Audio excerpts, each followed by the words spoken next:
5월 29일 아침 말씀 묵상을 시작합니다. 오늘 우리에게 주시는 하나님의 말씀은 창세기 49장 16절로 28절까지의 말씀입니다. 창세기 49장 16절로 28절입니다. 다는 이스라엘의 한 지파 구시를 톡톡히 하여 백성을 정의로 다스릴 것이다. 다는 길가에 숨은 뱀 같고 오솔길에서 기다리는 독사 같아서 말발굽을 물어 말에 탄 사람을 뒤로 떨어뜨릴 것이다. 주님, 제가 주님의 구원을 기다립니다. 갓은 적군의 공격을 받을 것이다. 마침내 적군의 뒤통수를 칠 것이다. 아셀에게서는 먹거리가 넉넉히 나올 것이니 그가 임금의 수라상을 맡을 것이다. 납달리는 풀어놓은 암사슴이어서 그 재롱이 귀여울 것이다. 요셉은 들망아지, 샘 곁에 있는 들망아지, 언덕 위에 있는 들나귀다. 사수들이 잔인하게 활을 쏘며 달려들어도 사수들이 적개심을 품고서 그를 관역으로 삼아도 요셉의 활은 그보다 튼튼하고 그의 팔에는 힘이 넘친다. 야곱이 섬기는 전능하신 분의 능력이 그와 함께 하시고 목자이신 이스라엘의 반석께서 그와 함께 계시고 너의 조상의 하나님이 너를 도우시고 전능하신 분께서 너에게 복을 베푸시기 때문이다. 위로 하늘에서 내리는 복과 아래로 깊은 샘에서 솟아오르는 복과 젖가슴에서 흐르는 복과 태에서 잉태되는 복을 베푸실 것이다. 너의 아버지가 받은 복은 태고적 산맥이 받은 복보다 더 크며 영원한 언덕이 받은 풍성함보다도 더 크다. 이 모든 복이 요셉에게로 돌아가며 형제들 가운데에서 으뜸이 된 사람에게 돌아갈 것이다. 베냐민은 물어뜯는 일이다. 아침에는 빼앗은 것을 삼키고 저녁에는 움킨 것을 나눌 것이다. 이들은 모두 이스라엘의 12지파이다. 이것은 그들의 아버지가 그들을 축복할 때에 한 말이다. 그는 아들 하나하나에게 알맞게 축복하였다. 아멘. 살아계신 하나님의 말씀입니다. 아멘. 할렐루야. 오늘도 우리와 함께 하시며 우리에게 말씀 주시는 주님을 찬양합니다.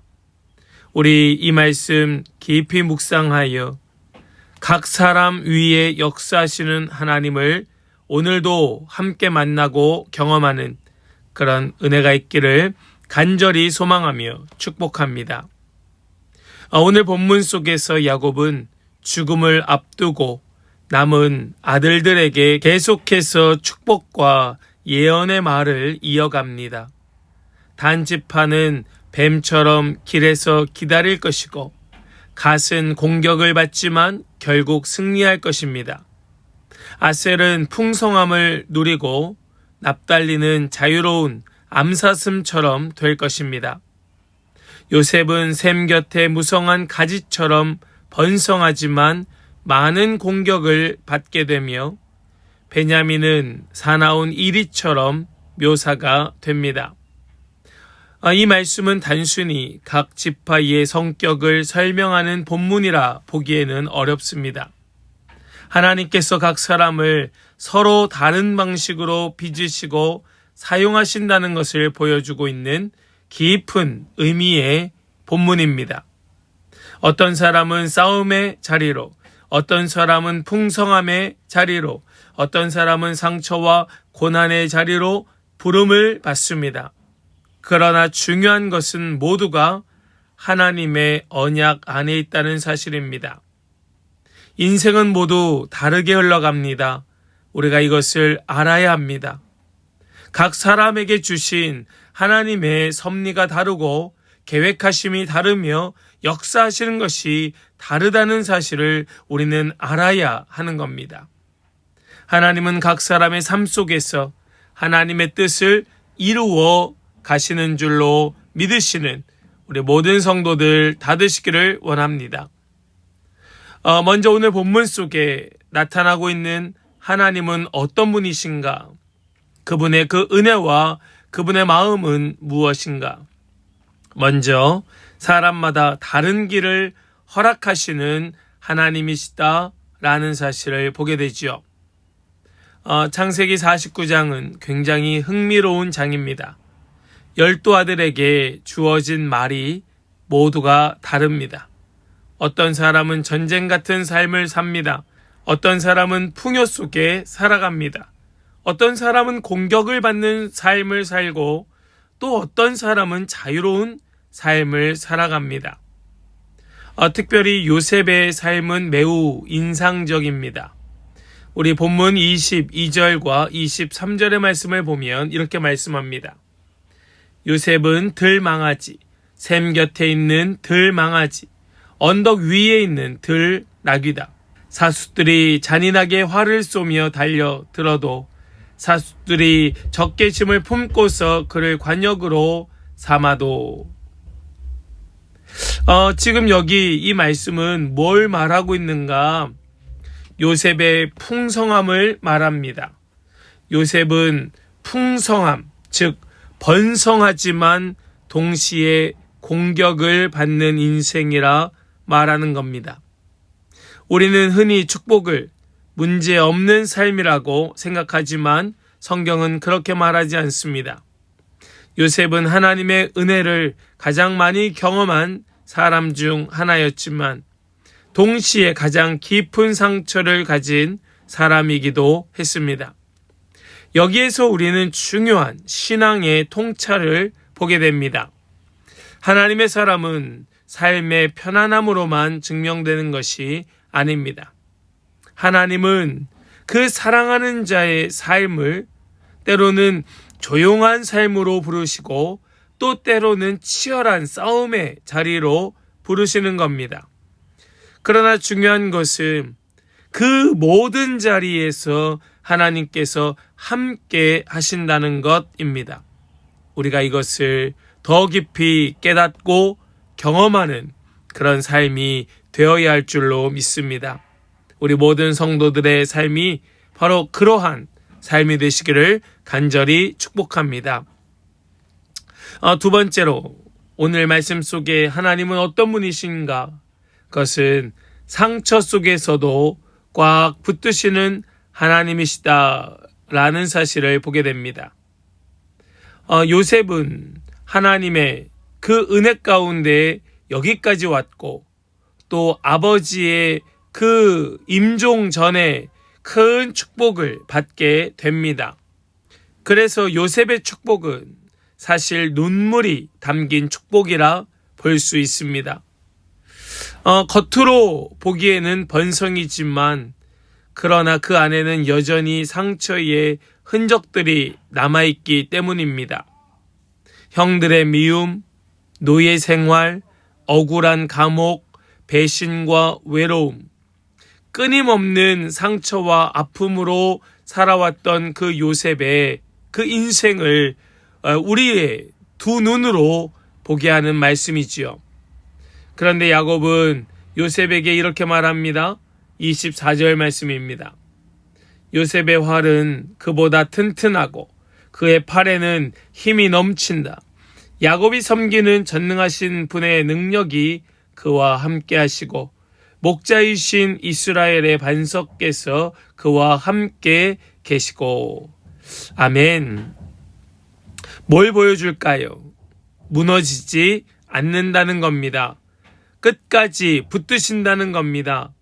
요셉을 붙들었던 것은 요셉의 강한 정신력이 아니라 하나님의 손이었습니다. 우리도 종종 착각합니다. 내가 버틴 줄로 알아요. 내가 견딘 줄로 압니다. 그러나 신앙은 깊어지면 깊어질수록 더 알게 되는 것은 무엇인가 하면 내가 견디고 붙들고 여태까지 애써 수고하며 산 것이 아니고 그런 나를 불쌍히 여겨주셔서 포기하지 아니하신 하나님의 은혜의 손길이라는 사실을 깨닫는 겁니다. 그게 바른 신앙이지요. 우리는 정말 오만하고 또 교만하기를 경계해야 할 것입니다. 우리는 정말로 하나님의 그 손이 붙들지 아니하시면 한순간도 견딜 수 없기 때문이지요. 우리 신명기 33장 27절 말씀을 함께 보겠습니다. 옛부터 하나님은 너희의 피난처가 되시고 그 영원한 팔로 너희를 떠받쳐 주신다. 너희가 진격할 때에 너희의 원수를 쫓아내시고 진멸하라고 명령하신다. 아멘. 뭐라고 말씀합니까? 하나님의 영원한 팔로 너희를 떠받쳐 주신다 말씀하고 있습니다. 여러분, 그 영원한 팔이 저와 여러분을 붙들고 있다는 그 사실을 절대로 잊지 아니하시는 그런 복된 성도 되시기를 소망합니다. 그저 지식으로 이론으로가 아니라 삶으로 우리의 마음 저 깊은 곳에서부터 우러나오는 그 고백으로 하나님을 높이는 우리 모든 성도들 다 되시기를 원합니다. 또한 세 번째로 하나님은 어떤 분이신가? 그것은 끝까지 언약하시는 하나님이시다. 여러분, 이 사실을 믿으십니까? 하나님은 끝까지 언약을 이루시는 하나님이십니다. 우리 28절 말씀을 함께 보겠습니다. 이들은 모두 이스라엘의 12지파이다. 이것은 그들의 아버지가 그들을 축복할 때에 한 말이다. 그는 아들 하나하나에게 알맞게 축복하였다. 아멘. 이들은 모두 이스라엘의 12지파입니다. 문제가 많았던 아들들이었습니다. 굉장히 충동적인 르우벤이었고 폭력적인 시므온과 레위였습니다. 또 실패했던 유다였고 서로 미워하고 경쟁했던 형제들이었습니다. 그런데 하나님은 이 무너진 가족을 통하여 이스라엘 공동체를 이루고 계셨던 겁니다. 여러분, 이것이 복음입니다. 이것이 복음입니다. 이 복음은 우리 모두가 한 사람 한 사람이 그 그리스도의 몸의 지체가 되어서 공동체를 이루어가는 것입니다. 우리는 천편일률적일 수 없고 그저 한 가지의 모습만 가질 수 없습니다. 하나님은 완벽한 사람들로 역사를 만드신 것이 아니고 은혜가 필요한 사람들로 하나님의 나라를 이루어 가시는 겁니다. 때로는 삐걱거립니다. 때로는 기우뚱합니다. 그럼에도 불구하고 하나님은 그 한 사람 한 사람을 통하여 은혜로 공동체 주님의 몸된 교회를 세워가시는 겁니다. 하나님은 그렇게 부족한 사람들을 통하여 결국 주님 오실 길을 예비하시는 겁니다. 지금 이 이스라엘 12지파를 통하여 예수 그리스도께서 이 땅에 오셨던 것처럼 지금 저와 여러분들을 통하여 주님 다시 오실 그 길을 예비케 하시는 겁니다. 창세기 49장은 단지 한 가족의 이야기로 끝나는 것이 아니라 결국 이 흐름은 예수 그리스도에게로 이어지는 것처럼 이 말씀을 묵상하고 붙들게 하시는 주님은 오늘 저와 여러분들을 통하여 이제 곧 오실 주님 마라나타 오 주 예수여 오시옵소서 고백하게 하는 겁니다. 그런 은혜가 오늘 이 말씀을 통하여 우리 모두의 가슴에 새겨지고 심겨지고 자라날 수 있게 되기를 주님의 이름으로 간절히 축복합니다. 우리가 함께 나눈 이 49장의 말씀은 각 사람의 인생이 얼마나 다르게 흘러가는가를 보여주었습니다. 누군가는 싸웁니다. 누군가는 흔들리고 또 누군가는 풍요를 누리지만 또 어떤 사람은 상처 속에 견뎌내고 있습니다. 그러나 중요한 것은 무엇입니까? 그 모든 삶 위에 하나님의 역사의 손이 있다는 사실입니다. 그리고 결국 하나님은 부족한 인간들의 역사를 통하여 하나님의 구원을 완성해 나가시는 겁니다. 예수님도 그러하셨습니다. 사람들은 예수님의 십자가를 실패라고 보았습니다. 그러나 하나님은 가장 어두운 자리에서 인류 구원의 꽃을 피우셨습니다. 그러므로 오늘 우리도 소망이 있는 것은 우리의 삶이 완벽하지 않아도, 우리의 길이 남들과 달라도, 우리에게 상처가 있어도 하나님은 여전히 우리를 붙들고 계신다. 하나님의 뜻을 이루어가고 계신다. 이것이 우리의 소망이 되는 줄로 믿습니다. 우리 한 사람 한 사람을 보면 부족하기 짝이 없습니다. 너무나 모자라서, 너무나 부족해서 정말로 소망이 보이지 않습니다. 그러나 그 소망은 나의 것이 아니라 주님께 있음을 기억하면서, 주님 우리의 소망 되심을 기억하면서 우리 함께 세워져가는 주님의 몸된 교회, 거룩한 공동체 되어가기를 주님의 이름으로 간절히 소망하며 축복합니다. 여러분, 이 사실이 오늘 이 하루 가운데 우리 마음에 깊이 새겨지기를 다시 한번 주님의 이름으로 간절히 축원합니다. 아멘. 우리 함께 더 깊은 묵상으로 나아가길 원합니다. 나는 다른 사람의 삶과 비교하며 하나님께 원망하고 있지는 않은가? 내 상처를 하나님께 맡기고 있는가? 아니면 상처가 내 정체성이 되어버렸는가? 나는 내 힘보다 하나님의 붙드심을 더 신뢰하고 있는가? 우리 이러한 질문들을 생각하면서 함께 더 깊은 묵상으로 나아가기를 원합니다. 함께 묵상으로 나아가겠습니다.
우리 이제 함께 결단으로 기도하기를 원합니다.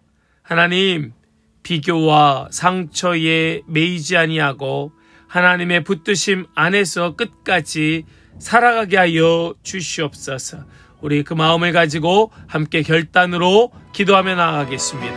함께 기도합니다.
이제는 제가 기도하고 오늘 아침 말씀 묵상을 마치겠습니다. 함께 기도하겠습니다.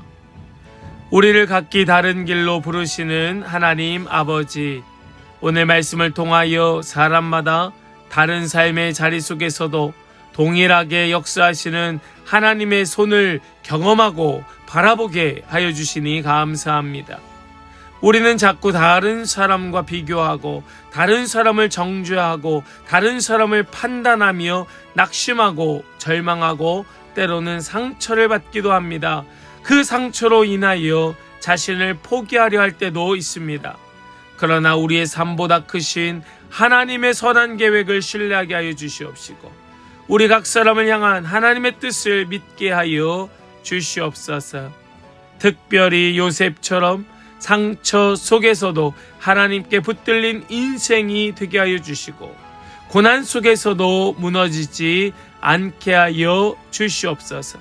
우리의 힘이 아니라 하나님의 손이 우리를 붙들고 있음을 잊지 않게 하여 주시고 흔들리는 시대 속에서도 믿음으로 살아가게 하여 주시옵소서.